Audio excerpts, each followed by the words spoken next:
Chers amis, nous sommes heureux de vous retrouver à notre émission École du Sabbat. Dieu est la source de la vie comme il est la lumière et la joie de l'univers. Notre Sauveur trouvait sa joie à travailler au relèvement et à la rédemption des hommes déchus. La vie terrestre du Sauveur n'a pas été une vie d'aise et d'égoïsme. Il a travaillé avec une persévérance et une ardeur infatigables au salut de l'humanité. En un mot, il est venu chercher et sauver ce qui était perdu. C'est de cette mission que nous discuterons au cours de notre rencontre de ce jour avec nos invités que je vais vous présenter. Nous commençons avec notre ami Zondi Pierre, Kwame Estelle, Kamono René, Zérignon Grace et Dablé Olivier. Nous allons demander à notre ami Kwame Estelle de nous conduire en prière avant de commencer. Éternel Dieu, Dieu trois fois saint, Dieu miséricorde, Père, nous te disons merci. Alors que nous allons lire ta parole et étudier, nous te demandons, Éternel, d'envoyer ton Saint-Esprit ici. Et assiste-nous, fais de sorte que tout se passe dans de bonnes et meilleures conditions. Sois béni, sois exalté, et que l'honneur et la gloire te reviennent au siècle des siècles. Amen. Amen. Alors, nos chers amis, nous vous souhaitons la bienvenue à notre émission et notre rendez-vous de tous les jours, École du Sabbat. Si quelqu'un, pour ne pas dire l'homme de la rue, vous croisait et qu'il parlait de la mission de Jésus, quelle réponse auriez-vous donné? Oui, René? Personnellement, je lui dirais que Jésus est venu pour acheter l'âme perdue. L'âme perdue. Jésus est venu pour acheter l'âme perdue. Ça, c'est ce que l'ami René dit. Oui, grâce. Jésus est venu pour réconcilier l'humanité avec Dieu. Jésus est venu réconcilier l'humanité avec Dieu. Oui, Esther? Jésus est venu parce que l'homme a péché et il est venu effacer ses péchés. Voici tout ce que nous pouvons dire en bloc, mais nous allons aller dans la Bible pour voir réellement quelle était la mission de Jésus. Nous allons demander à Esther de nous lire Luc 15, versets 4 à 7. Luc 15, verset 4 à 7 dit ceci. « Quel homme d'entre vous, s'il a 100 brebis et qu'il en perde une, ne laisse les 99 autres dans le désert pour aller après celle qui est perdue jusqu'à ce qu'il la retrouve. Lorsqu'il l'a trouvée, il la met avec joie sur ses épaules.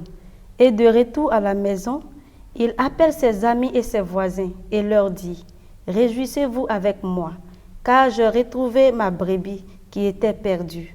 De même, je vous le dis, il y aura plus de joie dans le ciel pour un seul pécheur qui se repent que pour 99 justes qui n'ont pas besoin de repentance. » Avant de parler de mission même de Jésus, qu'est-ce qui a motivé sa mission quand nous parcourons ce passage?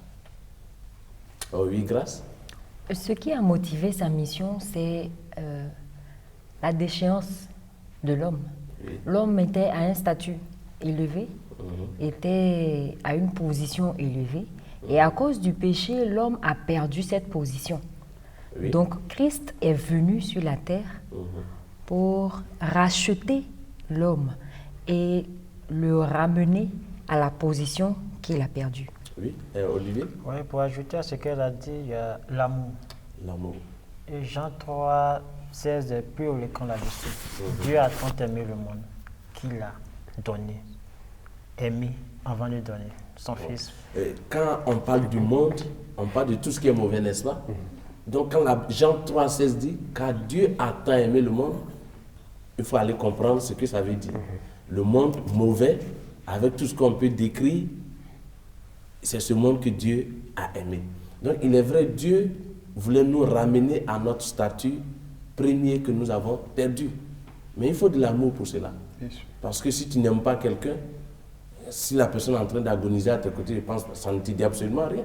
Mais c'est l'amour qui a motivé cette mission de Christ sur la terre. Oui, Pierre, tu voulais ajouter quelque chose? Oui, juste pour appuyer, c'est l'amour qui a habité, n'est-ce pas, le cœur de Dieu, de sorte qu'il a donné son Fils unique pour que vous et moi, qui sont mauvais, qui sont méchants, que nous puissions, n'est-ce pas, avoir la vie éternelle. Regardez un peu le passage que notre amie Estelle nous a lu.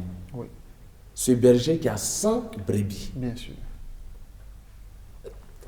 une seule brebis qui se perd, mais oui, René. Oui, justement, l'activité pastorale, c'est-à-dire l'élevage, tout ça, ce n'est pas une tâche assez aisée. On connaît bien le comportement des brebis, des moutons. Et un berger, pour 100 moutons, il doit veiller sur ces 100 moutons, je veux dire, se déplacer avec tous ces animaux-là, ce n'est pas facile. Je dirais à ma place que si une brebis disparaît, au contraire, ça soulage un peu cela pourrait soulager un peu le berger. Mais il se trouve qu'il a eu un grand souci.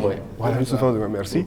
Il a eu un grand souci, rattrapé, parce que quelque part, il y avait un lien d'amour entre lui et ses brebis. Ouais, parce que la logique aurait voulu que, bon, j'ai encore 99. Oui. Ce n'est pas que j'ai 2 et puis il y a une seule qui se fait, mais j'ai 99 encore en ma possession. Et les Mais brebis nous voyons encore. vraiment la force de l'amour qui a poussé Dieu à descendre ici-bas pour nous sauver. Sans amour, il n'y a pas de mission de Jésus. Absolument. Oui, grâce. Je voulais ajouter que le berger avait le même amour pour chaque brebis. C'est-à-dire que le fait qu'il y ait 100 brebis, il n'a pas plus d'amour pour l'une et moins pour l'autre. Il a autant d'amour pour chacune de ses brebis et il accorde autant de soins à chacune des brebis.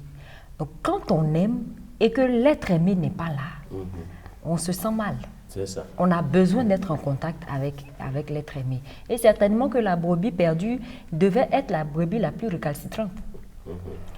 Et en tant qu'humain, la personne qui nous donne plus de fibres à retordre, c'est celle-là qui requiert toute notre attention.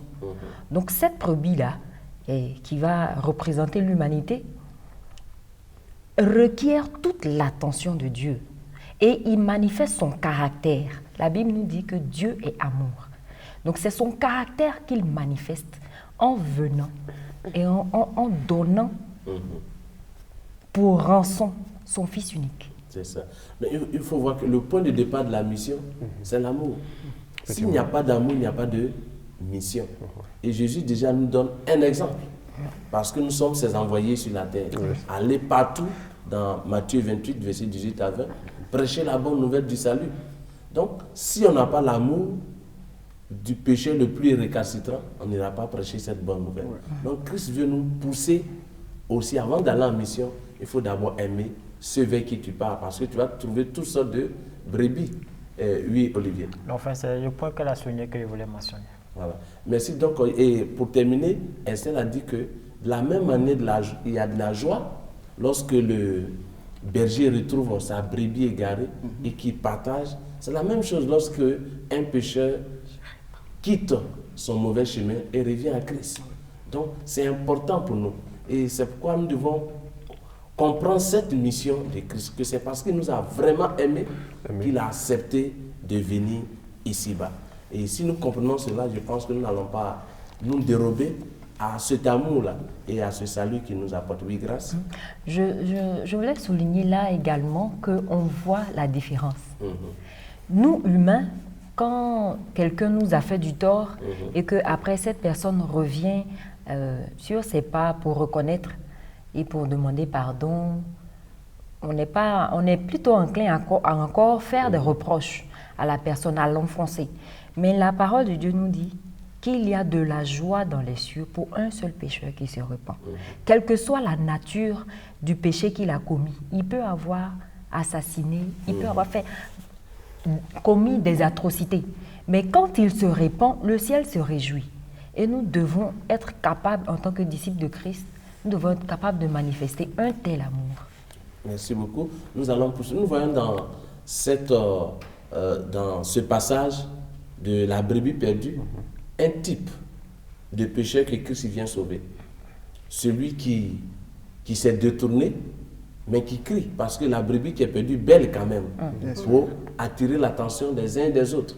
Mais nous allons voir encore un autre passage qui va nous interpeller sur un autre type de pécheur que Christ est venu rechercher dans sa mission. Avec Olivier dans Luc 15, verset 11 à 32.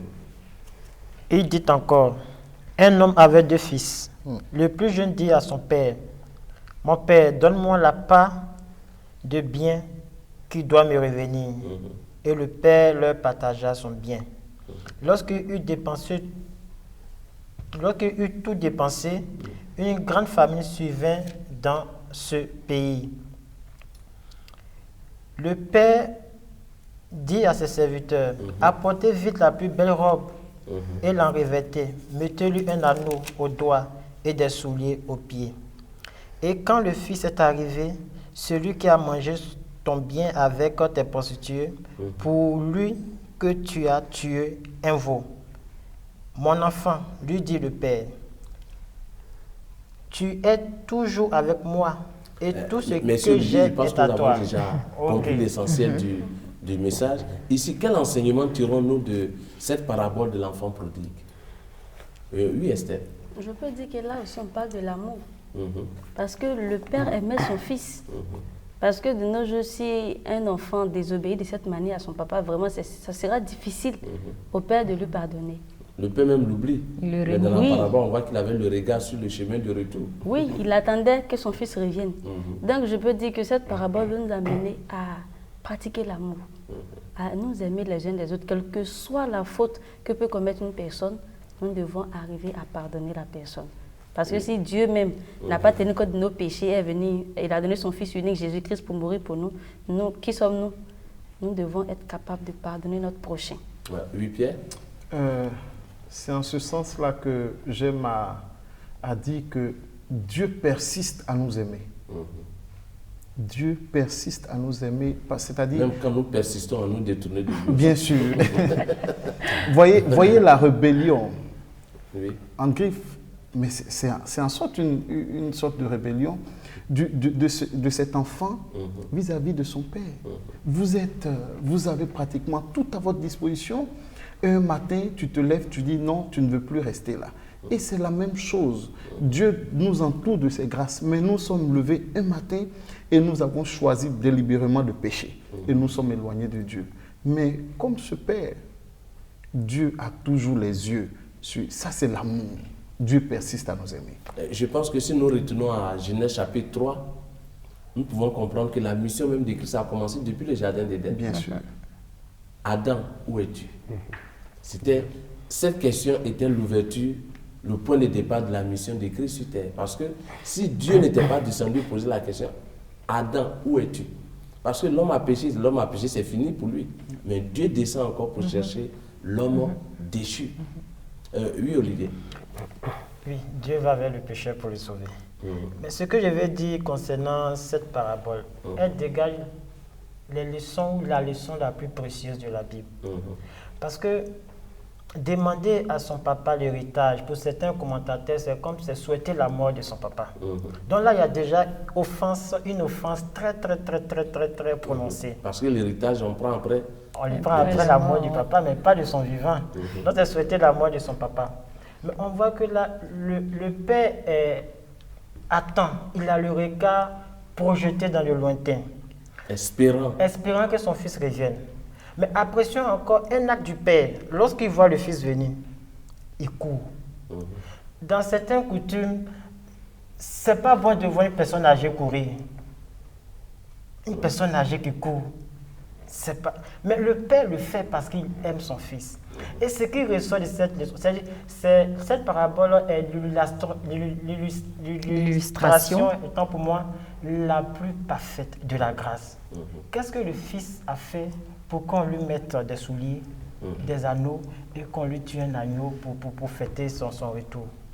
C'est la grâce, tout simplement. Vous voyez, dans la mission de Christ, on veut faire ressortir plusieurs aspects. Vous voyez, la brebis ne sait pas où aller pour retrouver son chemin. C'est le berger. Dans les deux cas, le berger attend toujours le retour, ou bien le père attend toujours le retour. Mais l'autre, on a vu que c'est le berger qui allait chercher la brebis. Mais ici, nous voyons que l'enfant lui-même connaissait le chemin de retour. Est-ce pas ce que vous voyez? Il connaissait le chemin de retour. Donc, ici, pour montrer que Dieu a en face de lui toutes sortes de pécheurs. Mais chacun a un rôle à jouer. Ici, l'enfant prodigue a fait quoi? Oui, l'enfant, disons, a pris la décision. Mais je pense que cette prise de conscience n'est que l'action du Saint-Esprit. Parce qu'en réalité, il était très loin. Je veux dire, il y avait cette rupture avec sa famille déjà. Et puis, ce lien-là avec la mondanité. il était attaché, il ne pouvait pas vraiment s'en sortir.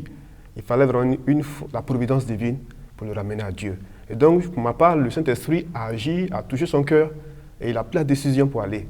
Vous l'avez bien dit tout à l'heure qu'il y a deux catégories, disons. Dieu va à la recherche de ceux qui sont réellement perdus, totalement perdus. Je peux dire ceux qui sont dans le fin fond, peut-être dans la boue, embourbés totalement. Mais Dieu va à la recherche et fait sortir. Et l'autre aspect, donc, par rapport au Fils prodigue, Dieu est toujours là. Quand le Saint-Esprit touche la personne et que la personne vient, il y a cette action. Tu es disposé à recevoir la personne. Dieu est toujours là. Oui, l'aspect que je voulais soulever, c'est l'état dans lequel le péché met l'homme et l'état dans lequel Dieu remet l'homme. On voit avec l'enfant prodigue que quand il quittait la maison, il était bien. C'était un petit prince. Il avait de l'argent, il avait toutes sortes de biens.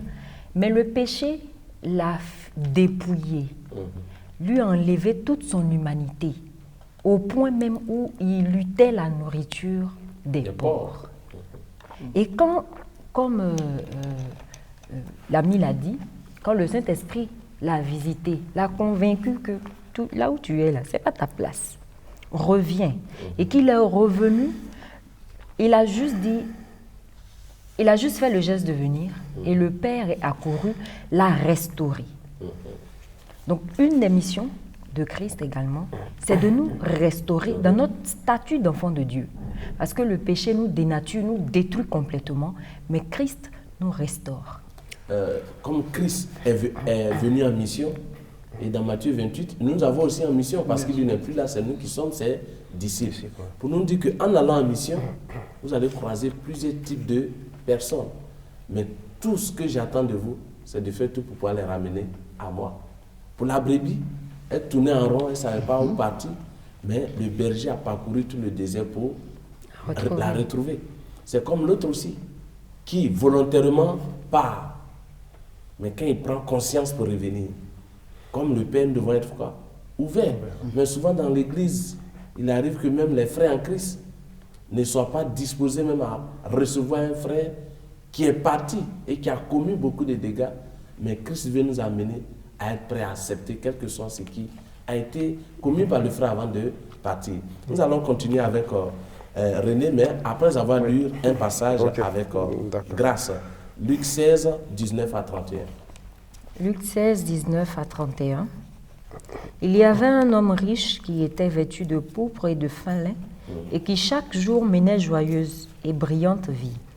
Un pauvre nommé Lazare était couché à sa porte, couvert d'ulcères et désireux de se rassasier des miettes qui tombaient de la table du riche. Et même les chiens venaient encore lécher ses ulcères. Merci. Ici, nous voyons deux types de personnes. Comme on a donné le passage, Luc 16, 19 à 31, la fin, on verra que les deux personnes vont mourir et chacun se trouvera à un endroit bien précis. Quel enseignement, quel message avons-nous de ce passage? Oui, René. Ok, Dieu nous enseigne, Dieu nous présente ici, en fait, la parabole nous présente, je peux dire, deux catégories s'il faut dire brebis encore, pour revenir un peu, créer le lien. En fait, il y a l'une, je peux dire, cet homme-là, riche, qui ne connaît pas la valeur de l'âme qui est à côté de lui. Je parle de Lazare.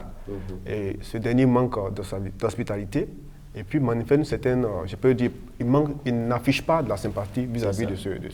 La finalité, c'est quoi? Dieu ils seront conduits au jugement. Est-ce parce que Lazare était pauvre que Dieu l'a reçu? Non, je ne crois pas. C'est pas parce que je peux dire qu'il était pauvre aussi en esprit. Il y a cette disposition, on ne parle pas de la relation avec Dieu, mais quelque part... Donc, puisque Dieu sauve les justes, donc Dieu on se dit que Lazare avait une relation avec Dieu. Et Dieu n'a pas je peux dire, d'acception pour les âmes.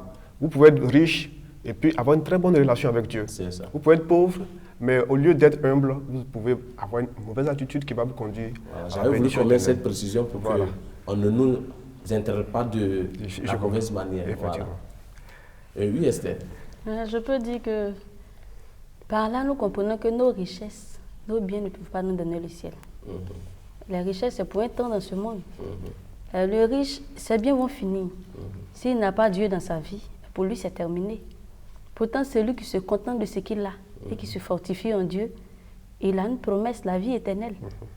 Donc il faut comprendre, ça nous amène à pratiquer l'amour, comme je disais. Parce que si tu aimes ton prochain, quels que soient tes biens, tu vas aider ton prochain avec tes biens et tu vas adorer Dieu. Mais si tu tiens compte de tes biens et tu te détournes de la face de Dieu, mais là...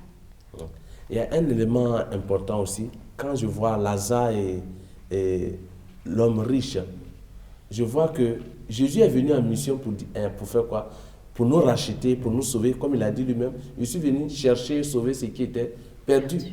Mais ici, l'histoire de Lazare et de l'homme riche montre que c'est quand je suis en vie que je peux prendre position pour le Christ. Bien sûr. Car après la mort, je ne peux pas prendre position pour Christ. Que c'est de mon vivant que la mission de Christ peut avoir de la valeur pour moi. Même si Christ est venu par amour pour nous racheter, mais une fois que je meurs, que j'ai refusé de mon vivant, c'est qu'il est venu accomplir son sacrifice. Sa mission n'a plus de valeur. C'est de notre vivant que nous devons accepter de marcher avec Christ. Oui, grâce. Je voulais dire que cette parabole nous enseigne également que nous devons être humbles. Parce que celui qui a tout s'est dépouillé de tout pour venir prendre notre place. Et dans cette parabole, le riche s'est appuyé sur ses biens. Et ayant ses biens, il a méprisé le plus grand don. Par contre, le pauvre, il n'avait rien. Mais en cela, puisqu'il est sauvé, on comprend que bien que n'ayant pas de biens matériels, il a accepté le plus grand don, le salut que Christ offrait à la croix. Donc nous devons prendre conscience de cela. Dieu ne regarde pas à ce que nous avons dans notre compte en banque. Il ne regarde pas à combien... À notre rang social. Voilà. Tout ce qu'il regarde, c'est notre cœur. Est-ce que notre cœur a accepté celui qui est la vie? Est-ce que notre cœur lui appartient? Voilà. Merci. Avec notre ami Pierre, nous allons lire ensemble Luc 18, 35 à 43. Comme Jésus s'approchait de Jéricho, un aveugle était assis au bord du chemin et mendiait. Entendant la foule passer, il demanda ce que c'était. On lui dit, c'est Jésus de Nazareth qui passe. Et il cria, Jésus, fils de David, aie pitié de moi. Ceux qui marchaient devant le reprenaient pour le faire taire. Mais il criait beaucoup plus fort, fils de David, aie pitié de moi. Jésus s'étant arrêté, ordonna qu'on le lui amène. Et quand il se fut approché, il lui demanda, que veux-tu que je te fasse? Il répondit, Seigneur, que je recouvre la vue. Et Jésus lui dit, recouvre la vue, ta foi t'a sauvé. À l'instant, il recouvra la vue et suivit Jésus en glorifiant Dieu. Tout le peuple, voyant cela, loua Dieu. Ouais. Oui, que nous enseignent ces passages au sujet de notre dépendance de Dieu. Christ est venu en mission, mais en relation avec notre dépendance de Dieu. Oui, grâce. L'aveugle, il avait une chose en tête. Celui qui pouvait le sauver passait. Il ne regardait pas à la foule, aux problèmes, à sa condition, à toutes les circonstances. Aux obstacles. Mais il regardait à celui qui seul pouvait donner réponse à son besoin. Et nous devons en faire autant. Nous ne devons pas regarder les membres d'église ou nos frères pour... Ce n'est pas ce qui doit déterminer notre relation avec Dieu. C'est nous qui prenons la décision de marcher à la suite de Dieu, d'accepter le don du salut. En fait, cet aveugle s'est rendu compte que les autres autour de lui ne pouvaient rien lui apporter si ce n'est le Christ. Donc, pour montrer que notre dépendance sans Christ, nous sommes perdus. Oui, René. Oui, à ce niveau également, l'aveugle a eu le regard fixé vraiment sur Jésus. C'est-à-dire que pour lui, c'était Jésus seulement. Son objectif, c'est Jésus, atteindre Jésus, toucher Jésus et puis solliciter Jésus pour sa guérison. Il en est de même pour la brebis. J'imagine un peu ce tableau-là. La brebis, le berger veut attraper la brebis, puis vous voyez que la brebis court. Pourtant, il vient pour son salut. Voilà, c'est-à-dire qu'il y a certaines personnes même qui peuvent refuser. Pour dire que l'aveugle pouvait même, pour dire, bon, ça suffit pour moi, je suis déjà vieux, et bon, je préfère mourir ainsi. Il y avait beaucoup d'aveugles. Jésus était là, et il a dit qu'il faut qu'il ait l'espoir est toujours en Jésus-Christ. Nous allons terminer avec notre amie Esther. Oui, je peux dire que par cet aveugle, nous, en tant que chrétiens, nous, en tant qu'enfants de Dieu, nous devons toujours avoir les regards fixés vers Jésus-Christ. Malgré nos problèmes, même si le problème est si difficile, nous devons avoir confiance en Dieu. Nous devons savoir qu'avec Dieu, tout est possible. Donc, nous devons nous agenouiller, demander à Dieu et Dieu saura nous exaucer. Merci. Je vois que tu veux ajouter quelque chose, oui? Oui, c'est dans le même sens, juste pour dire que nous étions mourants, nous étions sans espoir et Christ est venu. Sans Christ, nous ne sommes rien. Ma vie, c'est Jésus-Christ. Tout ce que je fais, c'est Jésus-Christ. C'est ce que je voulais ajouter.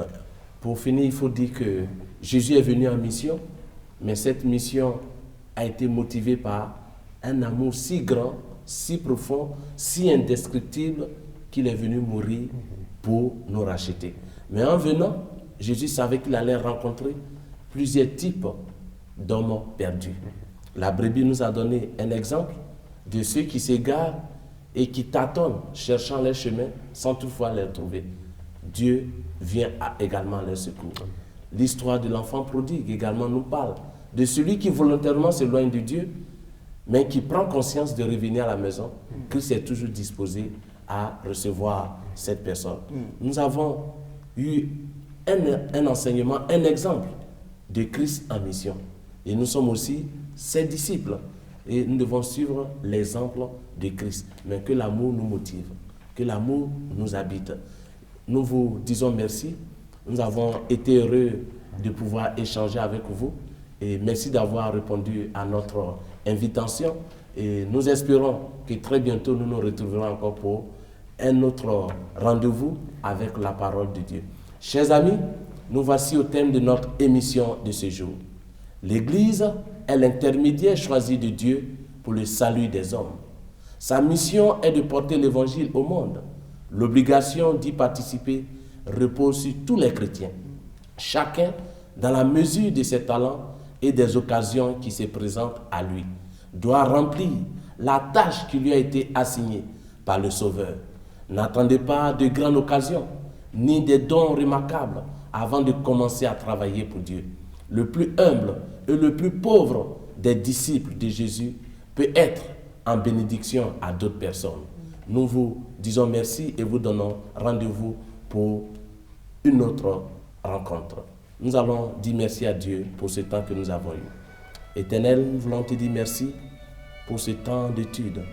Merci de nous avoir permis de comprendre que notre Seigneur est venu en mission et en retour nous envoie également en mission, mais que l'amour nous habite et nous aide à ramener ceux qui sont perdus. Au nom de notre Seigneur Jésus-Christ. Amen. Amen.